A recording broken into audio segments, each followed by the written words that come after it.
Kadamba news ಫಸ್ಟ್ಗೆ ಸ್ವಾಗತ. ಮುಖ್ಯಾಂಶಗಳು. ಜಗದ್ಗುರು ಶ್ರೀ ಶ್ರೀ ಶ್ರೀ ರಂಗಾಪುರಿ ಶ್ರೀಗಳ ಆಶೀರ್ವಾದ ಪಡೆದ ಶಾಸಕ ಶಿವರಾಮ್ ಹೆಬ್ಬಾರ್. ಶಿರಸಿ ರಾಘವೇಂದ್ರ ಮಠದ ನೂತನ ಅಧ್ಯಕ್ಷರಾಗಿ ಶ್ರೀನಿವಾಸ್ ಹೆಬ್ಬಾರ್ ಆಯ್ಕೆ. ಇಷ್ಟದೇವರ ಉಪಾಸನೆಯಿಂದ ಆನಂದ, ಸ್ವರ್ಣವಲ್ಲಿ ಶ್ರೀ ನುಡಿ.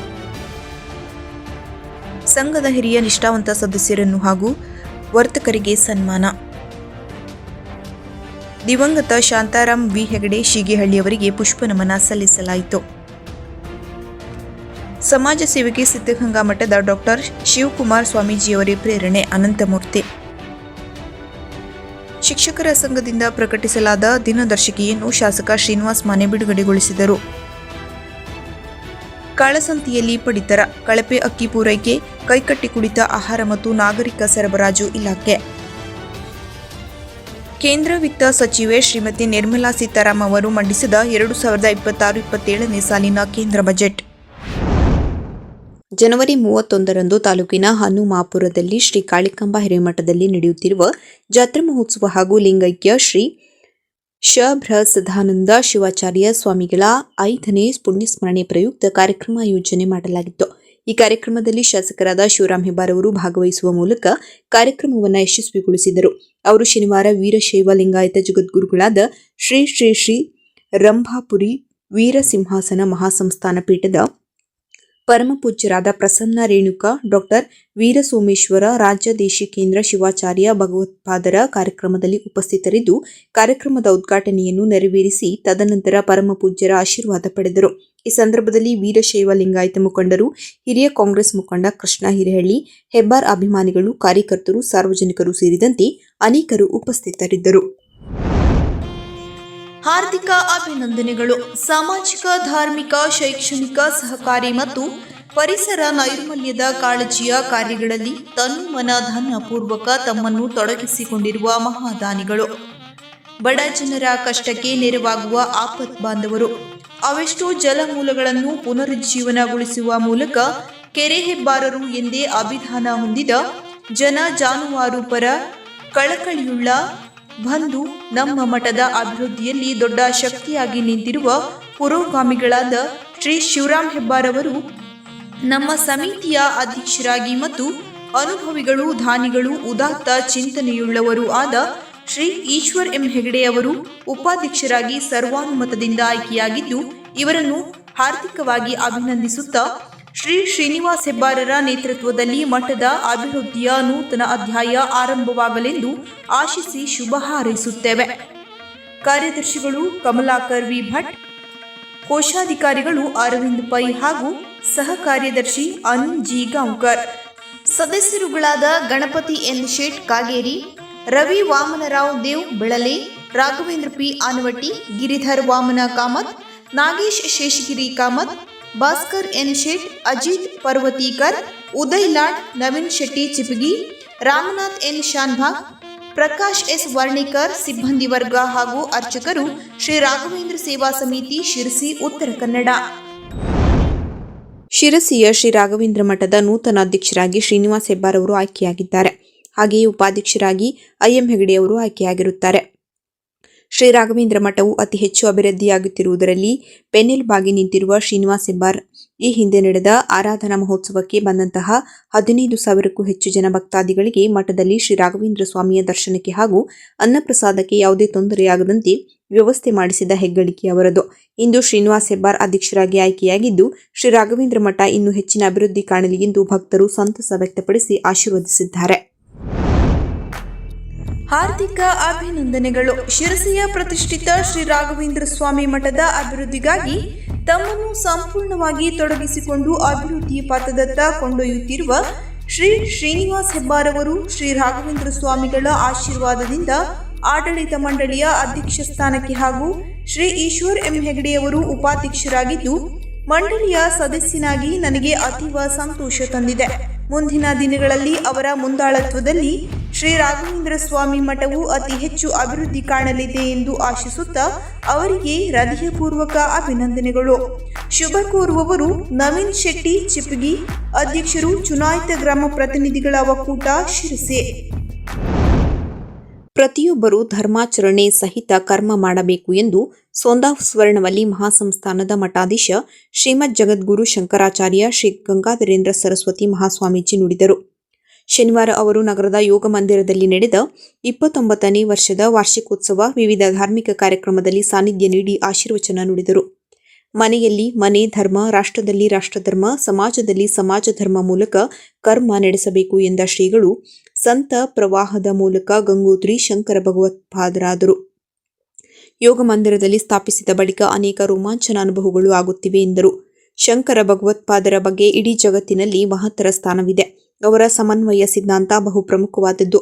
ಎಲ್ಲ ದೇವರ ಜೊತೆ ಇಷ್ಟ ದೇವರ ಆರಾಧನೆ ಮಾಡಬೇಕು. ಇಷ್ಟ ದೇವರ ಉಪಾಸನೆಯಿಂದ ಕೊನೆಯಲ್ಲಿ ಆನಂದವಾಗುತ್ತದೆ. ಅಂತ ಆನಂದ ಸ್ವರೂಪವೇ ಎಲ್ಲಕ್ಕಿಂತ ಮೊದಲು ಎಂದರು. ಸಮತ್ವದ ಚಿಂತನೆಗೆ ದೇವರ ಸೇವೆ ಪೂಜೆ ಮಾಡಬೇಕು. ಸಂಧ್ಯಾ ವಂದನೆ, ದೇವರ ಪೂಜೆ, ಯೋಗಾಸನ, ಪ್ರಾಣಾಯಾಮ, ಸ್ತೋತ್ರ ಪಠಣ ಕಡ್ಡಾಯ. ಭಗವಂತರ ಧ್ಯಾನ ಬೆಳಗಿನ ವೇಳೆ ಮಾಡಬೇಕು. ಮನೆ ಮನೆ ವಾತಾವರಣ ಬದಲಾದರೆ ಸಮಾಜದಲ್ಲಿ ಕೂಡ ವಾತಾವರಣ ಬದಲಾಗುತ್ತದೆ ಎಂದರು. ಇದೇ ಸಂದರ್ಭದಲ್ಲಿ ಕೀರ್ತನೆಕಾರ ಹರಿದಾಸ ರತ್ನ, ನಾರಾಯಣದಾಸ ಹಾಗೂ ನೇತ್ರ ತಜ್ಞ ಡಾಕ್ಟರ್ ಶಿವರಾಮ್ ಕೆವಿ ಅವರನ್ನು ಸಭಾ ಕಾರ್ಯಕ್ರಮದಲ್ಲಿ ಶ್ರೀಗಳು ಸನ್ಮಾನಿಸಿದರು. ಶಿರಸಿ ನಗರದ ಟಿಎಸ್ಎಸ್ ಪ್ರಧಾನ ಕಚೇರಿ ವ್ಯಾಪಾರ ಅಂಗಳದಲ್ಲಿ ಜನವರಿ 31ರಂದು ಶನಿವಾರ ಸಂಘದ ಹಿರಿಯ ನಿಷ್ಠಾವಂತ 49 ಜನ ಸದಸ್ಯರನ್ನು, ಓರ್ವ ವರ್ತಕರನ್ನು ಮತ್ತು 2 ಕಾರ್ಮಿಕರನ್ನು ಗೌರವಿಸಿ ಸನ್ಮಾನಿಸಲಾಯಿತು. ಅಲ್ಲದೆ 39 ಪ್ರಾಥಮಿಕ ಕೃಷಿ ಪತ್ತಿನ ಸಹಕಾರ ಸಂಘಗಳಿಗೆ ಉತ್ತಮ ಸಹಕಾರ ಸಂಘ ಪ್ರಶಸ್ತಿ ಪ್ರದಾನ ಮಾಡಲಾಯಿತು ಮತ್ತು ಸಂಘದ ಅರ್ಹ ಸದಸ್ಯರ 7 ಜನ ಮಕ್ಕಳ ವ್ಯಾಸಂಗದ ಹಿನ್ನೆಲೆಯಲ್ಲಿ ಅವರ ಮುಂದಿನ ಶಿಕ್ಷಣಕ್ಕೆ ಸಹಾಯಧನ ವಿತರಿಸಲಾಯಿತು. ಅದೇ ಸಂದರ್ಭದಲ್ಲಿ ಟಿಎಸ್ಎಸ್ ಬ್ರಾಂಡ್ ಗೊಬ್ಬರ ಖರೀದಿ, ಲಕ್ಕಿ ಡಿಪ್ ವಿತರಕರಿಗೆ ಬಹುಮಾನ ವಿತರಿಸಲಾಯಿತು. ಕಾರ್ಯಕ್ರಮ ಉದ್ದೇಶಿಸಿ ಮಾತನಾಡಿದ ಶಿರಸಿಯ ವಾಣಿಜ್ಯ ತೆರಿಗೆ ಸಹಾಯಕ ಆಯುಕ್ತ ರಾಜಶೇಖರ್ ಅವರು, ಶತಮಾನಗಳ ಸದಸ್ಯ ಸ್ನೇಹಿ ಸೇವೆ ನೀಡಿ ಸಿಬ್ಬಂದಿ ಮತ್ತು ಕುಟುಂಬಕ್ಕೆ ಆಧಾರ ಸ್ತಂಭವಾಗಿ ಅಪರಿಚಿತ ಅಭಿಮಾನಿಗಳನ್ನ ಹೊಂದಿ ವ್ಯವಹರಿಸುತ್ತಿರುವ ಟಿಎಸ್ಎಸ್ ಸಂಸ್ಥೆ ಸದಸ್ಯರನ್ನ ಸನ್ಮಾನಿಸುತ್ತಿರುವುದು ನಿಜಕ್ಕೂ ಸಂತಸ ತಂದಿದೆ ಎಂದರು. ಈ ಸಂದರ್ಭದಲ್ಲಿ ವಾಣಿಜ್ಯ ತೆರಿಗೆ ಅಧಿಕಾರಿಗಳಾದ ಶ್ರೀಮತಿ ಮಂಜುಳಾಕ್ಷಿ, ಟಿಎಸ್ಎಸ್ ಅಧ್ಯಕ್ಷತೆ ವಹಿಸಿದ್ದ ಸಂಘದ ಅಧ್ಯಕ್ಷ ಗೋಪಾಲಕೃಷ್ಣ ವೈದ್ಯ, ಟಿಎಸ್ಎಸ್ ಸಂಘದ ಉಪಾಧ್ಯಕ್ಷ ಎಂಎನ್ ಭಟ್, ಶ್ರೀಮತಿ ಪೂರ್ಣಿಮಾ, ನಿರ್ದೇಶಕರಾದ ರವೀಂದ್ರ ಎಸ್ ಹೆಗಡೆ ಹಳದೋಟ, ಪ್ರಕಾಶ್ ಹೆಗಡೆ, ರವಿಚಂದ್ರ ಹೆಗಡೆ, ಗೋಪಾಲ್ ಹೆಗಡೆ, ಸಂಘದ ನಿರ್ದೇಶಕರು, ಸದಸ್ಯರು, ಸದಸ್ಯರ ಕುಟುಂಬ ವರ್ಗದವರು, ಬಂಧು ಬಳಗದವರು, ಪತ್ರಕರ್ತರು, ಸಿಬ್ಬಂದಿಗಳು ಉಪಸ್ಥಿತರಿದ್ದರು. ಶಿರಸಿ ನಗರದ ಟಿಎಸ್ಎಸ್ ಶ್ರೀಪಾದ ಹೆಗಡೆ ಕಡವೆ ವೈದ್ಯಕೀಯ ವಿಜ್ಞಾನ ಸಂಸ್ಥೆಯ ಟಿಎಸ್ಎಸ್ ಆಸ್ಪತ್ರೆಯಲ್ಲಿ ಜನವರಿ 31ರಂದು ದಿವಂಗತ ಶಾಂತಾರಾಮ್ ವಿ ಹೆಗಡೆ ಅವರು ವಿಧಿವಶರಾಗಿ ಇಂದಿಗೆ 2 ವರ್ಷಗಳು ಗತಿಸಿದ ಹಿನ್ನೆಲೆಯಲ್ಲಿ ಅವರಿಗೆ ಪುಷ್ಪನಮನ ಕಾರ್ಯಕ್ರಮವನ್ನು ಶನಿವಾರ ಆಯೋಜನೆ ಮಾಡಲಾಗಿತ್ತು. ಈ ಸಂದರ್ಭದಲ್ಲಿ ಟಿಎಸ್ಎಸ್ ಸಂಸ್ಥೆಯ ಅಧ್ಯಕ್ಷ ಗೋಪಾಲಕೃಷ್ಣ ವೈದ್ಯ ಅವರು ದಿವಂಗತ ಶಾಂತಾರಾಮ್ ಹೆಗಡೆ ಅವರ ಭಾವಚಿತ್ರಕ್ಕೆ ಪುಷ್ಪನಮನ ಸಲ್ಲಿಸಿ ಅವರ ವ್ಯಕ್ತಿತ್ವ ಮತ್ತು ಅವರು ಬೆಳೆದು ಬಂದ ದಾರಿಯನ್ನು ಸ್ಮರಿಸಿ ಮಾತನಾಡಿದರು. ಅವರೊಬ್ಬ ರಾಜ್ಯ ಕಂಡ ಅಪರೂಪದ ವ್ಯಕ್ತಿ. ಅವರು ಎಲ್ಲರ ಜನಮಾನಸದಲ್ಲಿ ಶಾಂತಣ್ಣ ಎಂದೇ ಚಿರಪರಿಚಿತರಾದವರು. ಶಾಂತಾರಾಮ್ ಹೆಗಡೆಯವರ ಕಾರ್ಯವೈಖರಿ, ಸರಳತೆ, ಸಹಕಾರಿ ಧೋರಣೆಗಳ ಕುರಿತು ವಿವರವಾಗಿ ವಿವರಿಸಿದರು. ನಂತರ ಪ್ರಮೋದ್ ಹೆಗಡೆಯವರು ಮಾತನಾಡಿ, ಶಾಂತಾರಾಮ್ ಹೆಗಡೆಯವರ ಸ್ವಭಾವ ಅನುಕರಣೀಯ ಎಂದು ಹೇಳಿ ಅವರೊಂದಿಗೆ ಕಳೆದ ದಿನಗಳನ್ನು ಹಂಚಿಕೊಂಡರು. ಈ ಸಂದರ್ಭದಲ್ಲಿ ಸಂಸ್ಥೆಯ ಉಪಾಧ್ಯಕ್ಷರಾದ ಎಂವಿ ಜೋಶಿ ಕಾಗೇರಿ, ಕಾರ್ಯದರ್ಶಿಗಳಾದ ಹರಿಹರ್ ಎನ್ ಹೆಗಡೆ, ಧರ್ಮದರ್ಶಿಗಳಾದ ಜಿಆರ್ ಹೆಗಡೆ ಸೋಂದಾ ಹಾಗೂ ಅತಿಥಿಗಳಾಗಿ ಪ್ರಮೋದ್ ಹೆಗಡೆ, ಭಾಸ್ಕರ್ ಹೆಗಡೆ ಕಾಗೇರಿ ಹಾಗೂ ವಿಆರ್ ಹೆಗಡೆ ಮತ್ತಿಘಟ್ಟ ಮತ್ತು ಆಸ್ಪತ್ರೆಯ ವೈದ್ಯರು ಮತ್ತು ಸಿಬ್ಬಂದಿಗಳು ಪಾಲ್ಗೊಂಡು ಗೌರವ ನಮನ ಸಲ್ಲಿಸಿದರು. ಭಗವಂತ ನಮಗೆ ನೀಡಿರುವುದರಲ್ಲಿಯೇ ಒಂದು ಭಾಗವನ್ನು ಸಮಾಜಕ್ಕೆ ನೀಡಿದರೆ ಜೀವನ ಸಾರ್ಥಕವಾಗುತ್ತದೆ ಎಂದು ಅನಂತಮೂರ್ತಿ ಹೆಗಡೆ ಚಾರಿಟೇಬಲ್ ಟ್ರಸ್ಟ್ ಅಧ್ಯಕ್ಷ ಅನಂತಮೂರ್ತಿ ಹೆಗಡೆ ಹೇಳಿದರು. ತಾಲೂಕಿನ ಮಳವಳ್ಳಿ ಶಾಲೆಯಲ್ಲಿ ನಡೆದ ವಾರ್ಷಿಕ ಸ್ನೇಹ ಸಮ್ಮೇಳನ ಕಾರ್ಯಕ್ರಮದಲ್ಲಿ ಭಾಗಿಯಾಗಿ ಶಾಲೆಗೆ ಶುದ್ಧ ಕುಡಿಯುವ ನೀರಿನ ಘಟಕ ದೇಣಿಗೆಯಾಗಿ ನೀಡಿ ಮಾತನಾಡಿದರು. ಇದುವರೆಗೂ ನಾವು ಹಲವಾರು ಶಾಲೆಗಳಿಗೆ ನೀಡಿದ ಘಟಕವನ್ನು ದೇಣಿಗೆಯಾಗಿ ನೀಡಿದ್ದೇವೆ. ಸಮಾಜ ಸೇವೆ ಮಾಡುವುದು ನಮ್ಮ ಪುಣ್ಯ. ಸಮಾಜ ಸೇವೆಗೆ ನಾವು ಸಿದ್ಧಗಂಗಾ ಮಠದ ಶ್ರೀಗಳ ಪ್ರೇರಣೆಯನ್ನು ಪಡೆದು ಮಾಡುತ್ತಿದ್ದೇವೆ. ಶ್ರೀ ಶಿವಕುಮಾರ ಸ್ವಾಮೀಜಿಗಳು ತ್ರಿವಿಧ ದಾಸೋಹ ಮಾಡುತ್ತಾ ಹಲವಾರು ಮಕ್ಕಳಿಗೆ ವಿದ್ಯೆ, ವಸತಿಯನ್ನು ಕಲ್ಪಿಸಿಕೊಟ್ಟಿದ್ದಾರೆ. ಇವತ್ತು ಅವರ ಹತ್ತಿರ ಕಲಿತ ಮಕ್ಕಳು ದೇಶ ವಿದೇಶಗಳಲ್ಲಿ ಕೆಲಸ ಮಾಡುತ್ತಿದ್ದಾರೆ. ಇದನ್ನು ನಾವು ಪ್ರೇರಣೆಯಾಗಿ ತೆಗೆದುಕೊಂಡು ಸಮಾಜಮುಖಿ ಕೆಲಸವನ್ನ ಮಾಡುತ್ತಿದ್ದೇವೆ. ದಾನ ಮಾಡಿದಾಗ ಸಮಾಜದಲ್ಲಿ ಕೆಲವರು ದುಡ್ಡು ಹೆಚ್ಚಿದೆ ಹಾಗಾಗಿ ದಾನ ಮಾಡುತ್ತಾರೆ ಎನ್ನುತ್ತಾರೆ. ದಾನ ಮಾಡಿಲ್ಲ ಅಂದಾಗ ತುಂಬಾ ಜಿಪುಣ ಎನ್ನುತ್ತಾರೆ. ಆಗ ನಮಗೆ ಯಾವ ಕೆಲಸಕ್ಕೆ ದುಡ್ಡು ಹಾಕಬೇಕು ಎನ್ನುವ ಜಿಜ್ಞಾಸೆ ಶುರುವಾಗುತ್ತದೆ. ನಾನು ಇಲ್ಲಿ ಯಾವುದೋ ಕಾರ್ಯ ಸಾಧನೆಯ ಉದ್ದೇಶದಿಂದ ನಾನು ದಾನ ಮಾಡುತ್ತಿಲ್ಲ. ಸಮಾಜಕ್ಕೆ ಅಗತ್ಯ ಇರುವವರಿಗೆ ಒಳ್ಳೆಯದಾಗಲಿ ಎಂದಷ್ಟೇ ದಾನ ಮಾಡುತ್ತೇನೆ. ಶಾಲೆಯಲ್ಲಿ ಕಲಿಯುತ್ತಿರುವ ವಿದ್ಯಾರ್ಥಿಗಳ ಭವಿಷ್ಯ ಉಜ್ವಲವಾಗಿರಲಿ ಎಂದು ಹಾರೈಸಿದರು. ಕಾರ್ಯಕ್ರಮದಲ್ಲಿ ಅನಂತಮೂರ್ತಿ ಹೆಗಡೆ ಅವರಿಗೆ ಸನ್ಮಾನಿಸಲಾಯಿತು. ವೇದಿಕೆಯಲ್ಲಿ ಎಸ್ಡಿಎಂಸಿ ಅಧ್ಯಕ್ಷ ರಾಘವೇಂದ್ರ ಭಟ್, ಸುಬ್ಬಣ್ಣ ಕುಂಡಗೆರೆ, ರವಿ ಹುಣಸಿ, ರಾಘವೇಂದ್ರ ಸ್ವಾಮಿ ಕೇರಿ, ಸವಿತಾ ಪೂಜಾರಿ, ದೀಪಕ್ ಭಟ್, ಸಂತೋಷ್ ಕೊಳಗೇರಿ, ನರಸಿಂಹ ಭಟ್, ಆದರ್ಶ್ ಭಟ್, ಎನ್ವಿ ಭಟ್, ಜಾಹ್ನವಿ ಕೊಣಬಿ ಉಪಸ್ಥಿತರಿದ್ದರು. ಬಹಳ ಸಂತೋಷ ಆಗುತ್ತೆ ಇವತ್ತಿನ ದಿವಸ ಈ ಒಂದು ಕಾರ್ಯಕ್ರಮಕ್ಕೆ ಬಂದಿರುವಂಥದ್ದು. ಹಿಂದೆ ದೇವಸ್ಥಾನದ ಕಾರ್ಯಕ್ರಮಕ್ಕೆ ಬಂದಾಗ ನಮ್ಮ ರಾಘವೇಂದ್ರ ಭಟ್ರು ಹೇಳಿದರು, ನಮ್ಮ ಶಾಲೆಗೆ ಬಂದು ಶುದ್ಧ ನೀರಿನ ಘಟಕ ಬೇಕಾಗಿತ್ತು ಅಂತ ಹೇಳಿ. ನನ್ನ ಕಡೆಯಿಂದ ಸ್ವಲ್ಪ ಡಿಲೇ ಆಗಿದೆ, ಆದರೂ ಕೂಡ ಆ ಒಂದು ಸೇವೆ ಸಲ್ಲಿಸುವಂಥ ಭಾಗ್ಯ ಸಿಕ್ಕಿದೆ. ಇತ್ತೀಚೆಗೆ ಅದು ಶಾಲೆ ಸಮರ್ಪಣೆ ಆಗಿದೆ. ಇದರಿಂದ ಏನಾಗಿದೆ ಅಂತಂದರೆ, ನಮ್ಮ ಅನಂತಮೂರ್ತಿಯವರ ಚಾರಿಟಬಲ್ ಟ್ರಸ್ಟಿಯಿಂದ ಸುಮಾರು ಒಂದು 200ಕ್ಕೂ ಹೆಚ್ಚಿನ ಶಾಲೆಗಳಿಗೆ ಮತ್ತು ಹಲವಾರು ಬಸ್ ಸ್ಟ್ಯಾಂಡ್ಗಳಿಗೆ ಮತ್ತು ಆಸ್ಪತ್ರೆಗಳಿಗೆ ನಾವು ಶುದ್ಧ ನೀರಿನ ಘಟಕವನ್ನು ಕೊಟ್ಟಿದ್ದೇವೆ. ಇತ್ತೀಚೆಗೆ ನಾವು ಯಲ್ಲಾಪುರ ತಾಲೂಕಿನ ಮದನೂರು ಕಿರುವತ್ತಿ ಒಂದು ಶಾಲೆಗೆ ದೊಡ್ಡ ಅಲ್ಲಿ ಒಂದು 400 ಮಕ್ಕಳಿರುವಂಥ ದೊಡ್ಡ ಶಾಲೆಗೆ 100 ಲೀಟರ್ ಗಂಟೆಗೆ 100 ಲೀಟರ್ ಸಾಮರ್ಥ್ಯದ ಉತ್ಪಾದನೆ ಮಾಡುವಂಥ ಒಂದು ವಾಟರ್ ಫಿಲ್ಟರ್ ಕೊಟ್ಟಿದ್ವಿ. ಅವರೇ ಅದನ್ನು ಹೇಳಿದ್ರು. ಅಂದರೆ ಆ ಶುದ್ಧ ನೀರಿನ ಘಟಕ ನಮ್ಮ ಶಾಲೆಗೆ ಬಂದ ಮೇಲೆ ಮಕ್ಕಳ ಆರೋಗ್ಯದ ಪ್ರಮಾಣ, ಶಾಲೆಗೆ ಬರುವಂಥ ಹಾಜರಾತಿ ಪ್ರಮಾಣ ಮತ್ತು ಆರೋಗ್ಯದ ಮೇಲೆ ಬಹಳ ಪರಿಣಾಮ ಆಗಿದೆ. ಮಳೆಗಾಲದಲ್ಲಿ ಬಹುಶಃ ಸುಮಾರು ಅರ್ಧಕ್ಕರ್ಧ ಜನ ಶಾಲೆಗೆ ಬರ್ತಾನೆ ಇರಲಿಲ್ಲ. ಯಾವಾಗ ನೋಡು ಥಂಡಿ ಜ್ವರ ಅಂಥೇಳಿ ಬರ್ತಾನೆ ಇರಲಿಲ್ಲ. ಈಗ ಮಕ್ಕಳ ಹಾಜರಾತಿ ಸಂಖ್ಯೆ ತುಂಬ ಜಾಸ್ತಿ ಆಗಿದೆ ಅಂತೇಳಿ ಅವರು ಅಪ್ಡೇಟ್ ಮಾಡಿದ್ದಾರೆ. ಕೇವಲ ಅಂತಾರೆ, ನಮ್ಮ ಯಲ್ಲಾಪುರ ಬಸ್ ಸ್ಟ್ಯಾಂಡ್ ಪಕ್ಕ ಒಂದು ಶಾಲೆ ಇದೆ, ನಮ್ಮ ಗಣಪಣ್ಣ ಅವರ ಶಾಲೆ, ಮಾಡರ್ನ್ ಸ್ಕೂಲ್, ಅದನ್ನು ಕೊಟ್ಟಿದೆ. ಹಾಗೆ ಸುಮಾರು ಶಾಲೆಗಳಿಗೆ, ಆಮೇಲೆ ಮಜ್ಗಿ ಶಾಲೆ ಕೂಡ ಕೊಟ್ಟಿದ್ದೇವೆ. ಸುಮಾರು ಶಾಲೆಗಳಿಗೆ ನಮ್ಮಿಂದ ಅದು ಸಮರ್ಪಣೆ ಆಗಿದೆ. ಇದು ಯಾವುದೋ ದೊಡ್ಡ ಸ್ಥಿತಿ ಹೇಳ್ತಾ ಇರುವಂಥದ್ದಲ್ಲ, ಏನೋ ಒಂದು ಇಂಥ ಒಂದು ಅವಕಾಶ ಸಿಕ್ಕಿರುವಂಥದ್ದು ನನ್ನ ಪುಣ್ಯ ಅಂತ ಭಾವಿಸ್ತೇನೆ. ಇದಕ್ಕೆ ಮುಖ್ಯವಾದಂತಹ ಪ್ರೇರಣೆ ಅಂತಂದರೆ, ಸಿದ್ಧಗಂಗಾ ಮಠದ ಡಾಕ್ಟರ್ ಶಿವಕುಮಾರ ಸ್ವಾಮಿಗಳು ಒಬ್ಬ ಸನ್ಯಾಸಿಯಾಗಿದ್ದು ತ್ರಿವಿಧ ದಾಸೋಹವನ್ನು ಮಾಡ್ತಾ, ಒಬ್ಬ ಸನ್ಯಾಸಿಯಾಗಿದ್ದು ಕೂಡ ಸುಮಾರು 10,000 ಜನಕ್ಕೂ ಹೆಚ್ಚಿನ ಜನಕ್ಕೆ ಅನ್ನದಾನ ಮತ್ತು ವಿದ್ಯಾದಾನ ಇದೆಲ್ಲವನ್ನೂ ಕೂಡ ಕೊಟ್ಟು ಇವತ್ತಿನ ದಿವಸ ಅವರ ಶಾಲೆಯಲ್ಲಿ ಕಲಿತಂತಹ ಸುಮಾರು ಎಷ್ಟೋ ಲಕ್ಷಾಂತರ ಜನ ಇವತ್ತಿನ ದೇಶ ವಿದೇಶದಲ್ಲಿ ಡಾಕ್ಟರ್ಗಳಾಗಿದ್ದಾರೆ. ಕೇವಲ ಹಿಂದೂಗಳಲ್ಲ, ಮುಸ್ಲಿಮ್ಸ್, ಕ್ರಿಶ್ಚಿಯನ್ಸು ಎಲ್ಲರೂ ಕೂಡ ಹಿಂದುತ್ವದ ಆಧಾರದ ಮೇಲೆ ಅಲ್ಲಿದ್ದವರು. ಮುಸ್ಲಿಮ್ಸ್ ವಿದ್ಯಾರ್ಥಿಗಳು ಕೂಡ ಬೆಳಗ್ಗೆ ಶ್ಲೋಕ ಹೇಳಬೇಕು, ಮಂತ್ರ ಹೇಳಬೇಕು, ಈ ರೀತಿಯಲ್ಲಿ ಇದ್ದು ದೇಶ ವಿದೇಶದಲ್ಲಿ ಅವರು ಇವತ್ತಿನ ದಿವಸ ಡಾಕ್ಟರ್ಗಳಾಗಿದ್ದಾರೆ. ಉತ್ತಮವಾದಂಥ ಸ್ಥಿತಿಯಲ್ಲಿದ್ದಾರೆ. ಡಾಕ್ಟರು, ಇಂಜಿನಿಯರು ಉತ್ತಮವಾದಂಥ ಸ್ಥಿತಿಯಲ್ಲಿದ್ದಾರೆ. ಬಹಳ ಸಂತೋಷ. ಅದನ್ನು ಪ್ರೇರಣೆ ತೆಗೆದುಕೊಂಡು ಪ್ರಾಥಮಿಕ ಶಾಲಾ ಶಿಕ್ಷಕರ ಸಂಘದಿಂದ ಪ್ರಕಟಿಸಲಾದ ದಿನದರ್ಶಿಕೆಯನ್ನು ಶಾಸಕ ಶ್ರೀನಿವಾಸ್ ಮಾನೆ ಬಿಡುಗಡೆಗೊಳಿಸಿದರು. ಪ್ರಾಥಮಿಕ ಶಾಲಾ ಶಿಕ್ಷಕರು ಸಮಾಜದ ಅಡಿಪಾಯ ಕಟ್ಟುವ ಶಿಲ್ಪಿಗಳಾಗಿದ್ದು, ಮಕ್ಕಳ ಭವಿಷ್ಯ ರೂಪಿಸುವ ಜವಾಬ್ದಾರಿ ನಿಷ್ಠೆಯಿಂದ ನಿರ್ವಹಿಸುತ್ತಿದ್ದಾರೆ.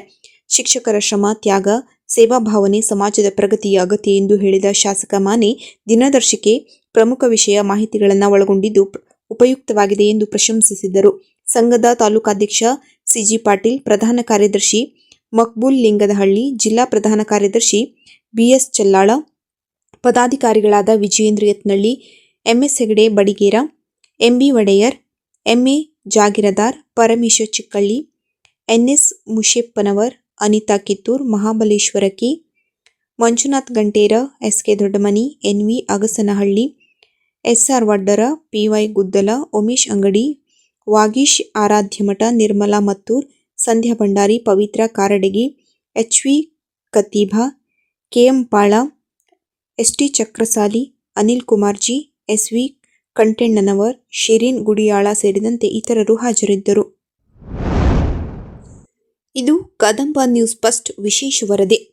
ಕರ್ನಾಟಕದಲ್ಲಿ ಪಡಿತರ ವ್ಯವಸ್ಥೆಯಡಿ ವಿತರಿಸಲಾಗುವ ಅಕ್ಕಿಯ ಕಳಪೆ ಗುಣಮಟ್ಟದ ಸಮಸ್ಯೆ ಇತ್ತೀಚಿನ ದಿನಗಳಲ್ಲಿ ಗಂಭೀರ ಚರ್ಚೆಗೆ ಕಾರಣವಾಗಿದೆ. ಅನ್ನಭಾಗ್ಯ ಯೋಜನೆಯಡಿ ಪ್ರತಿ ಫಲಾನುಭವಿಗಳಿಗೆ 10 ಕೆಜಿ ಅಕ್ಕಿ ನೀಡುವ ಭರವಸೆ ಇದ್ದರೂ ವಾಸ್ತವದಲ್ಲಿ ಹಲವು ಪಡಿತರ ಅಂಗಡಿಗಳಲ್ಲಿ ಕೀಟಗಳು, ಹುಳುಗಳಿರುವ ಕೊಳೆತ ಅಥವಾ ಕಡಿಮೆ ಗುಣಮಟ್ಟದ ಅಕ್ಕಿ ವಿತರಣೆಯ ಕುರಿತು ದೂರುಗಳು ಹೆಚ್ಚಾಗುತ್ತಿವೆ. ಸಿಎಜಿ ವರದಿಯಂತೆ ಸಂಗ್ರಹಣೆ ಕೇಂದ್ರಗಳಲ್ಲಿ ಹುಳು, ಜೇಡರ ಬಲೆಗಳು ಮತ್ತು ಇಲಿಗಳ ಹಾವಳಿ ಕಂಡುಬಂದಿದ್ದು, ಇದರಿಂದ ಧಾನ್ಯಗಳ ಗುಣಮಟ್ಟ ಹಾಳಾಗುತ್ತಿದೆ ಎಂದು ಹೇಳಲಾಗಿದೆ. ಅಲ್ಲದೆ ಪಡಿತರ ಪೂರೈಸುವ ಟೆಂಡರ್ದಾರರು ಕಳಪೆ ಆಹಾರ ಸಾಮಗ್ರಿಗಳನ್ನು ಪೂರೈಕೆ ಮಾಡುತ್ತಿರುವುದು ಭ್ರಷ್ಟಾಚಾರಕ್ಕೆ ದಾರಿ ಮಾಡಿಕೊಟ್ಟಿದೆ. ಈ ಪಡಿತರ ವ್ಯವಸ್ಥೆಯಡಿ ಶಾಲಾ ಕಾಲೇಜುಗಳಿಗೆ, ಹಾಸ್ಟೆಲ್ಗಳಿಗೆ, ಅಂಗನವಾಡಿ ಕೇಂದ್ರಗಳಿಗೆ ಪೂರೈಕೆಯಾಗುವ ಕಳಪೆ ಗುಣಮಟ್ಟದ ಪಡಿತರ ಕುರಿತು ತಳಮಟ್ಟದ ಅಧಿಕಾರಿಯಿಂದ ಹಿಡಿದು ಸರ್ಕಾರದ ಹಿರಿಯ ಅಧಿಕಾರಿಗಳವರೆಗೂ ದಿವ್ಯ ಮೌನಕ್ಕೆ ಶರಣಾಗಿರುವುದು ಭ್ರಷ್ಟ ಆಡಳಿತ ವ್ಯವಸ್ಥೆಗೆ ಜ್ವಲಂತ ಉದಾಹರಣೆಯಾಗಿದೆ. ಉತ್ತರ ಕನ್ನಡ ಜಿಲ್ಲೆಯಲ್ಲೂ ಪಡಿತರ ವ್ಯವಸ್ಥೆಯಲ್ಲಿ ಬಹುತೇಕವಾಗಿ ಇಂತಹ ಕಳಪೆ ಗುಣಮಟ್ಟದ ಪಡಿತರ ವಿತರಣೆಯಾಗುತ್ತಿರುವುದು ಕಾಣಬರುತ್ತದೆ. ಕಳಪೆ ಗುಣಮಟ್ಟದ ಪಡಿತರ ಅಕ್ಕಿ ಸೇರಿದಂತೆ ಪೂರೈಕೆಯಲ್ಲಿ ವ್ಯಾಪಕ ಅವ್ಯವಹಾರಗಳು ನಡೆಯುತ್ತಿರುವ ಶಂಕೆಗಳಿವೆ. ಅಲ್ಲದೆ ಈ ಪಡಿತರ ಅಕ್ಕಿಯ ದುರುಪಯೋಗ ತಡೆಗಟ್ಟುವಲ್ಲಿ ಆಹಾರ ಇಲಾಖೆ ಸಂಪೂರ್ಣ ವಿಫಲವಾಗಿರುವುದು ಸ್ಪಷ್ಟವಾಗುತ್ತಿದೆ. ಉತ್ತರ ಕನ್ನಡ ಜಿಲ್ಲೆಯಲ್ಲಿ ಅದರಲ್ಲೂ ಶಿರಸಿಯಲ್ಲಿ ಪೂರೈಕೆಯಾಗುತ್ತಿರುವ ಕಳಪೆ ಅಕ್ಕಿ ಬೇಯಿಸಲು ಬಾರದಷ್ಟು ಕಳಪೆಯಿಂದ ಕೂಡಿದೆ. ಅತ್ಯಂತ ಕಳಪೆ ಗುಣಮಟ್ಟದ ಅಕ್ಕಿ ಪೂರೈಕೆಯಾಗುತ್ತಿದ್ದರೂ ಜಿಲ್ಲಾ ಆರೋಗ್ಯ ಮತ್ತು ನಾಗರಿಕ ಸರಬರಾಜು ಇಲಾಖೆ ಕೈಕಟ್ಟಿ ಕುಳಿತಿರುವುದು ವ್ಯವಸ್ಥೆಯ ಜಾಣನಿದ್ರೆಯಾಗಿದೆ. ಇಲ್ಲಿ ಪೂರೈಕೆಯಾಗುತ್ತಿರುವ ಅಕ್ಕಿಯನ್ನು ಬೇಯಿಸಿ ಅನ್ನ ಮಾಡಲು ಯಾವುದೇ ಕಾರಣಕ್ಕೂ ಸಾಧ್ಯವೇ ಇಲ್ಲ. ಅದಕ್ಕೆಂದೇ ಇಲ್ಲಿ ಪಡಿತರ ಅಕ್ಕಿಯನ್ನು ಕಾಳಸಂತೆಯಲ್ಲಿ ಮಾರಾಟ, ಖರೀದಿ ನಡೆಯುತ್ತಿರುವುದು ಅದನ್ನು ಅಕ್ಕಿ ಹಿಟ್ಟು ಮಾಡಲು ಬಳಸುವ ವ್ಯವಸ್ಥಿತವಾಗಿ ಲಾಬಿಯೊಂದು ಕೆಲಸ ಮಾಡುತ್ತಿದೆ ಎಂದು ತಿಳಿದುಬರುತ್ತದೆ. ಬೇಯಿಸಲಾಗದ ಅಕ್ಕಿ ನೀಡಿ ಸರ್ಕಾರ ಪಡಿತರ ನೀಡುವುದರ ಬಗ್ಗೆ ದೊಡ್ಡದಾಗಿ ಪ್ರಚಾರ ಬಿಂಬಿಸಿಕೊಳ್ಳುತ್ತದೆ. ಆದರೆ ವಾಸ್ತವವಾಗಿ ಈ ಅಕ್ಕಿಯನ್ನು ಬಳಸಲೇಬಾರದ ರೀತಿಯಲ್ಲಿ ಪೂರೈಕೆ ಮಾಡುತ್ತಿರುವುದಂತೂ ಸ್ಫಟಿಕದಂತೆ ಸತ್ಯ. ಸರ್ಕಾರದ ಉನ್ನತ ಮಟ್ಟದಲ್ಲಿ ನಡೆಯುತ್ತಿರುವ ಭ್ರಷ್ಟಾಚಾರಗಳಿಂದಾಗಿ ಬಡ ಪಡಿತರದಾರರು ಕಷ್ಟ ಅನುಭವಿಸುವಂತಾಗಿದೆ. ಇಷ್ಟಿದ್ದರೂ ಆಹಾರ ಇಲಾಖೆ ಶಿರಸ್ತೆದಾರರುಗಳು, ಫುಡ್ ಇನ್ಸ್ಪೆಕ್ಟರ್ಗಳು, ಉಪನಿರ್ದೇಶಕರುಗಳು ತಣ್ಣನೆಯ ಮೌನದಲ್ಲಿ ಇರುವುದು ಹಲವಾರು ಅನುಮಾನಗಳಿಗೆ ಕಾರಣವಾಗುತ್ತಿದೆ. ಇದು ಕೇವಲ ಉತ್ತರ ಕನ್ನಡ ಜಿಲ್ಲೆಯ ಸಮಸ್ಯೆ ಅಷ್ಟೇ ಅಲ್ಲದೆ ರಾಜ್ಯಾದ್ಯಂತ ಇಂತಹ ದೂರುಗಳು ವ್ಯಾಪಕವಾಗಿದೆ. ಇತ್ತೀಚೆಗೆ ಕೊಪ್ಪಳ ಜಿಲ್ಲೆಯ ಸರ್ಕಾರಿ ಶಾಲೆಗಳ ಮಧ್ಯಾಹ್ನದ ಊಟದಲ್ಲಿ ಹುಳುಗಳಿರುವ ಅಕ್ಕಿ ಪತ್ತೆಯಾಗಿ ಪೋಷಕಾಹಾರ ಯೋಜನೆಯಲ್ಲೂ ಗುಣಮಟ್ಟದ ಕೊರತೆ ಎದ್ದು ಕಾಣಿಸಿದೆ. ಇದರಿಂದ ಬಡ ಕುಟುಂಬಗಳು ಮತ್ತು ಮಕ್ಕಳ ಆರೋಗ್ಯಕ್ಕೆ ತೊಂದರೆ ಉಂಟಾಗುತ್ತಿದೆ. ಅಕ್ಕಿಯ ದುರುಪಯೋಗ, ಕಪ್ಪು ಮಾರುಕಟ್ಟೆಗೆ ಮಾರಾಟ ಮತ್ತು ಭ್ರಷ್ಟಾಚಾರದಿಂದಾಗಿ ಅರ್ಹರಿಗೆ ಸಿಗುವ ಅಕ್ಕಿ ಕಡಿಮೆಯಾಗುತ್ತಿದೆ ಎಂಬ ದೂರು ಆರೋಪಿಗಳಿಗೆ ಸರ್ಕಾರವು ಇತ್ತೀಚೆಗೆ 5 ಕೆಜಿ ಅಕ್ಕಿಯ ಬದಲು ಇಂದಿರಾ ಆಹಾರ ಕಿಟ್ ನೀಡುವ ನಿರ್ಧಾರ ಕೈಗೊಂಡಿದ್ದು, ಇದು ದುರುಪಯೋಗ ತಡೆಗೆ ಸಹಾಯಕವೆಂದು ಹೇಳಿದೆ. ಆದರೆ ಗುಣಮಟ್ಟದ ಮೇಲ್ವಿಚಾರಣೆ, ಸರಿಯಾದ ಸಂಗ್ರಹಣೆ ಮತ್ತು ಪಾರದರ್ಶಕ ವಿತರಣೆಯ ಕೊರತೆಯಿಂದ ಸಮಸ್ಯೆ ಮುಂದುವರೆದಿದೆ.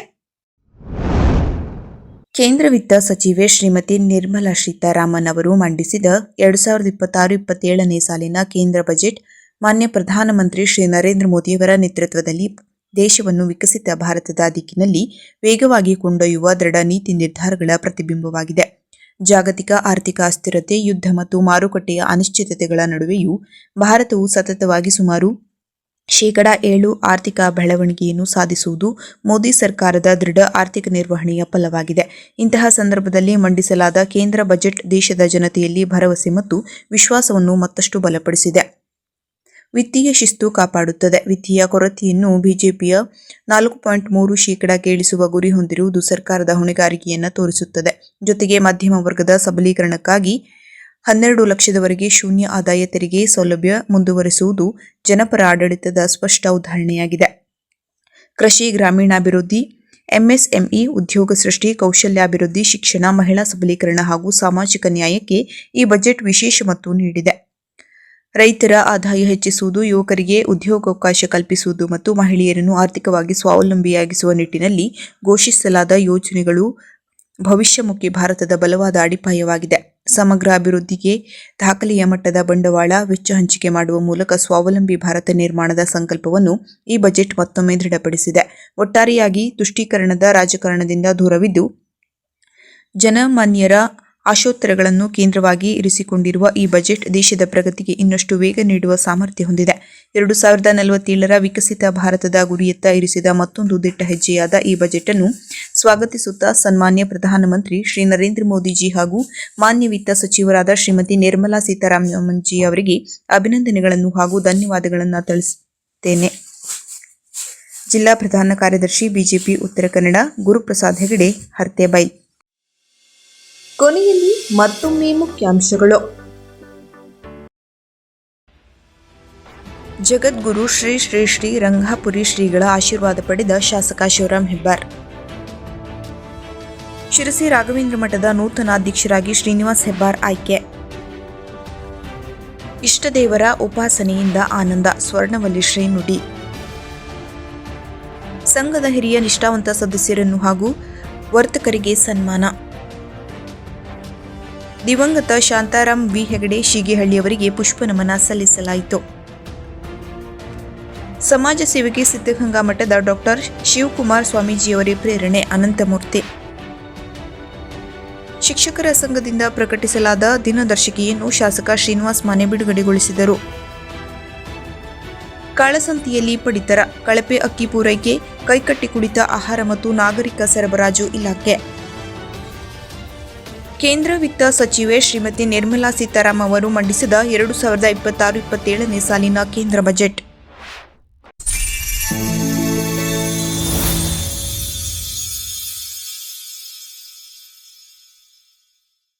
ಕದಂಬ ನ್ಯೂಸ್ ಫಸ್ಟ್, ನಿರ್ಭೀತಿಯಿಂದ ನಿಮ್ಮ ಪರವಾಗಿ.